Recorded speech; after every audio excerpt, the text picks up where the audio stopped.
Coming in, Al-Falah Trust sources have informed CNN News 18 university officials are providing the required documents to the investigation agencies. The Vice Chancellor is assisting investigators in making available the documents and the information that is sought by the investigation agencies. Apart from land ownership documents, all documents pertaining to the three doctors have been provided as well.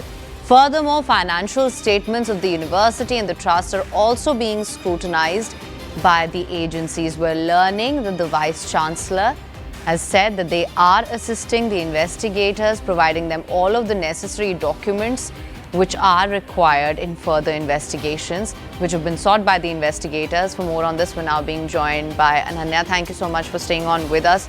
This is the latest that is coming in. What could this lead to? How significant is this development?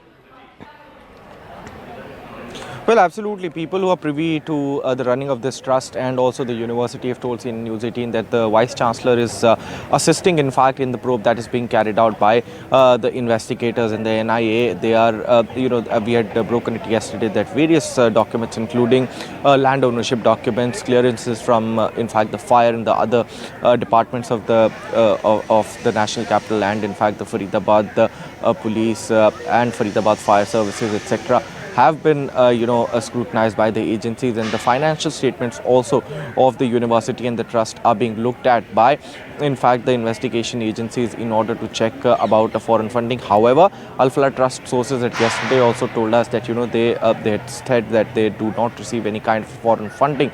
But how much of that is true, we'll get to know after the investigation actually concludes. And they also say that a press conference might happen from the VC's end after, in fact, she gets free from this investigation that is being carried out by the National Investigation Agency and other agencies like the Haryana STF and the UP STF, etc. But at the same point of time, we have to see that, this is a university that remains to be at the center and the focal point, and it remains to be one of the biggest pieces of the puzzle that could lead to, in fact, how this sinister plan was actually hatched. As Anshul had just brought the visuals for us, how Muzammil used to stay in that particular building, number 17 of this particular hostel, and whether or not that also is scrutinized and how is that scrutinized is something that we'll have to wait and watch for. But the investigation is continuing. Al-Falah says that it's cooperating with the investigation. Where does it lead is something that only time can tell us. All right. Thank you so much for staying on with us and